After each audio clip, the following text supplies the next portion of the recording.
যারা রমজানের শেষ দশকে মক্কা শরীফে থেকেছেন তারা শাইখ আব্দুর রহমান সুদাইসের কুনুত পেয়েছেন।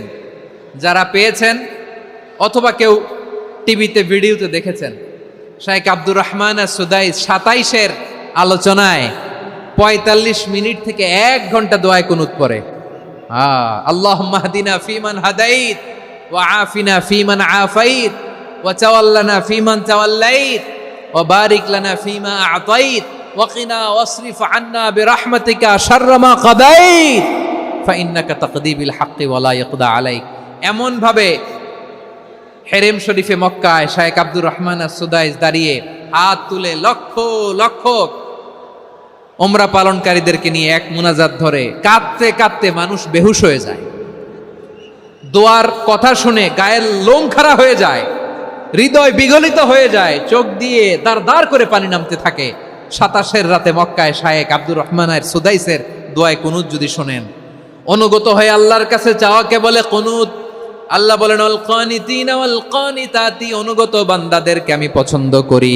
এরপরে আল্লাহ তাআলা বলেন আল কানিতিনা ওয়াল কানিতাত, অনুগত নারী ও পুরুষ, অনুগত obedient to Allah, they present their highest loyalty to Allah, যারা আল্লাহর সামনে নিজেদের আনুগত্যের সর্বোচ্চ নমুনা পেশ করে, যারা আল্লাহর সামনে অনুগত হয়ে অটল থাকে, আল্লাহর আনুগত্যে নিজেকে যারা পেশ করে তাদেরকে বলে কানিতিন কানিতাত, অনুগত বান্দা এবং বান্দি, অনুগত পুরুষ এবং নারী। ওয়াল কানিতিনা ওয়াল কানিতাত, অনুগত বান্দা বান্দিদেরকে আল্লাহ বড্ড ভালোবাসেন। আল্লাহ বলেন হাফিজু আলাস সালাওয়াতি ওয়াস সালাতিল ওয়াসতা ওয়া কুমু লিল্লাহি কানিতিন, তোমরা নামাজগুলোকে যত্নের সাথে আদায় করো, বিশেষ করে মধ্যম নামাজ, আসরের নামাজ। আর আমি আল্লাহর সামনে যখন দাঁড়াবা, আমি আল্লাহর সামনে যখন দাঁড়াবা অনুগত হয়ে দাঁড়াবা। আল্লাহর সামনে নামাজে যখন দাঁড়াবো অনুগত হয়ে দাঁড়াবো। অনুগত, আনুগত্যের সর্বোচ্চ টুকুন আমরা আল্লাহর সামনে পেশ করব। কেমন করে নিজের আনুগত্য প্রকাশ করতে হয় প্রিয় ভাইয়ের, আসুন বিষ্ণু ঈসা ইসলামের জীবনী থেকে দেখি। আল্লাহর হাবিব রাহমাতাল লিল আলামিন কেমন করে তিনি আল্লাহর সামনে আনুগত্য পেশ করতেন।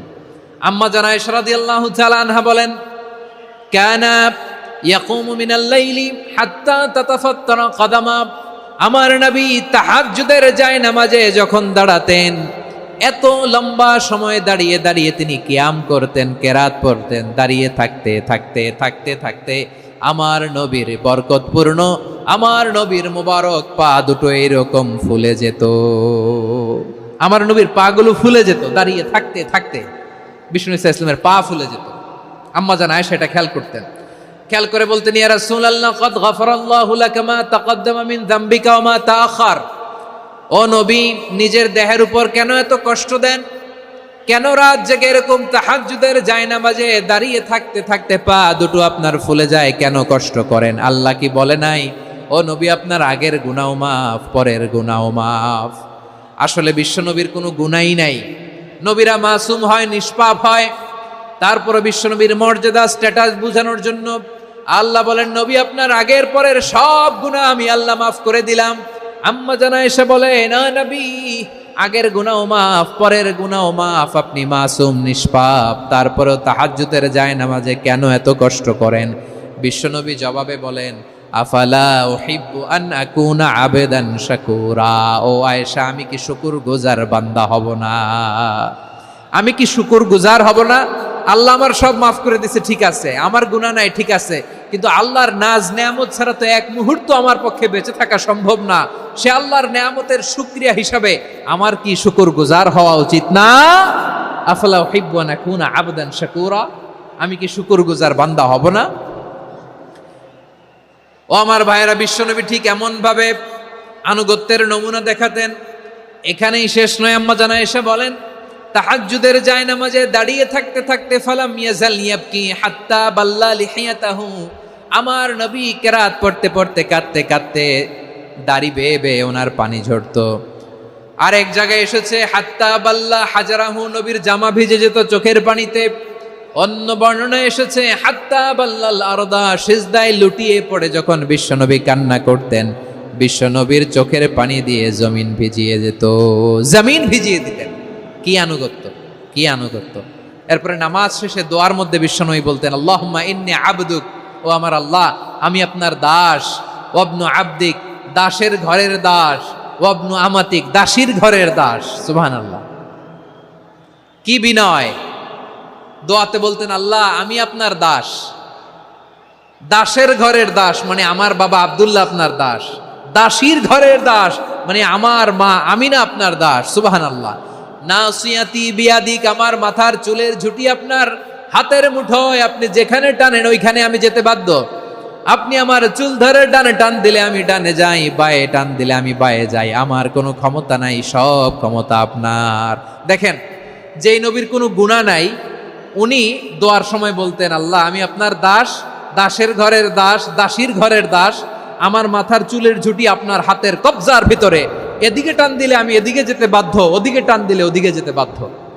যেই নবীর কোনো গুনাহ নাই নামাজে দাঁড়িয়ে থাকতে থাকতে পা ফুলায় ফেলতেন। যেই নবী নিষ্পাপ, কোনো গুনাহ নাই, কাঁদতে কাঁদতে দাড়ি ভিজায় ফেলতেন, জামা ভিজায় ফেলতেন, সিজদায় পড়ে জমিন ভিজায় ফেলতেন। পড়েন সুবহানাল্লাহ। তাহলে আমাদেরকে কেমন অনুগত হওয়া উচিত? আমাদের তো গুনাহ নাই নাকি? বিশ্বনবীর যেমনি গুনাহ নাই আমাদের তো গুনাহ নাই না? গুনাহ টুনা আছে আপনাদের? হ্যাঁ, যে বিশৃঙ্খলা করতেছেন গুনাহ তো নাই আপনাদের? হ্যাঁ, গুনাহ আছে আমাদের? গুনাহ নাই কার? দেখি হাত তোলেন তো, যে হুজুর আমি কোনোদিন কোনো পাপ করি নাই, নিষ্পাপ, বেগুনা, মাসুম, জান্নাত থেকে পালায় আসছি। জান্নাত থেকে পালায় আসছেন এরকম কে আছেন দেখি তো? আছে এরকম কেউ? আছে? নাই। আমরা সবাই পাপী, আমাদের পাপের কোনো শেষ নাই। আওয়াজ করে বলেন ঠিক কিনা? তাহলে আসুন আমরাও বিশ্বনবীর মতো অনুগত হই, অনুগত হয়ে আল্লাহর কাছে চাই। আল্লাহ বলেন, কাদ আফলাহাল মুমিনুনাল্লাযীনা হুম ফি সালাতিহিম খাশিউন, সফল হয়েছে ওই ব্যক্তিরা যারা ঈমান এনেছে আর যারা নামাজের মুসল্লায় যখন দাঁড়ায় তারা বিনীতভাবে আল্লাহর সামনে দাঁড়ায়। নামাজের জায়নামাজে যখন দাঁড়াবো আমরা ভাববো হতে পারে এটাই আমার জীবনের শেষ নামাজ। আমার কলিজার টুকরা ময়মনসিংহের ভাইয়েরা, এই চিন্তাটা নামাজে যখন দাঁড়াই, এই চিন্তাটা মাথায় রাখা যাবে? যাবে? যখন দাঁড়াবো ভাববো হতে পারে this could be my last and final সালাত, হতে পারে এটাই আমার জীবনের শেষ নামাজ। ঠিক কিনা বলেন? তাইলে অন্তরে খুশু আসবে। অনেকে বলে হুজুর নামাজে দাঁড়াই মনে থাকে না, কয় রাকাত পড়ছি ভুলে যায়, কি পড়ছি ভুলে যায়, দিন দুনিয়ার কথা খেয়াল আসে, সারা দিন যেটা মনে করতে পারি না নামাজে দাঁড়াইলে ওটা মনে পড়ে। এরকম আছে না নাই? আমাদের ঢাকায় হয় এটা, আপনাদের ময়মনসিংহে এটা হয় না? না, আপনাদেরও হয়। নামাজের মধ্যে সব কথা মনে পড়ে। এজন্য মনে করতে হবে এটাই হতে পারে আমার জীবনের শেষ নামাজ। খুশু, খুশু মানে হৃদয় এবং অঙ্গ প্রত্যঙ্গের স্থিরতা। এক সাহাবী নামাজ পড়ছেন আবার দাড়ি নাড়তেছেন, নামাজ পড়তেছেন এরকম চুলকাচ্ছেন। এই দৃশ্য দেখে বিশ্বনবী বললেন, ইন খাশাআত কলবুহু লা খাশাআত জাওয়ারিহুহু, তার অন্তরে যদি খুশু থাকতো ওই খুশুর প্রভাব তার হাতে পায়েও দেখা যেত। এই সাহাবীর অন্তরে খুশু নাই, ফলে তার হাত নড়ে, পা নড়ে, দাড়ি সোজা করে, টুপি সোজা করে। এরকম মুসল্লি আমাদের মসজিদগুলোর ভেতরেও আছে না নাই? নামাজ পড়ে, দাড়ি নাড়ে, জামা ঠিক করে না। নামাজে যখন দাঁড়াবো খুশু খুদুর সাথে দাঁড়াবো, কারণ আল খাশিঈনা ওয়াল খাশিআত, বিনীত বিনীত বান্দীদেরকে আল্লাহ পছন্দ করে। আবার আল্লাহ বললেন, আমার বান্দীদের মধ্যে ওলামারা আমারে বেশি ভয় পায়, তাদের হৃদয়ে খুশু বেশি। কার কথা? ইন্নামা ইয়াখশাল্লাহা মিন ইবাদিহিল উলামা, আল্লাহর বান্দাদের মধ্য থেকে আলেমরা আল্লাহরে বেশি ভয় পায়। যারা জ্ঞানী, যার হৃদয়ে কোরআন সুন্নাহর জ্ঞান আছে, তারা আল্লাহকে বেশি ভয় পায়।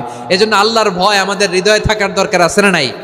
যাদের হৃদয়ে আল্লাহর ভয় আছে তাদেরকে পছন্দ করে কে?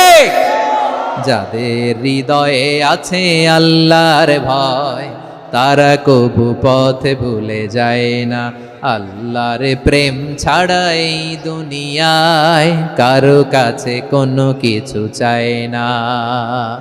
রাতের আধারে যারা সেজদাতে রায়, দু চোখের শ্রুতে নদী যেন বয়।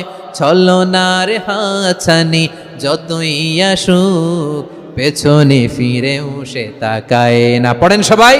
যাদের হৃদয়ে আছে আল্লাহর ভয়, তারা কভু পথ ভুলে যায় না।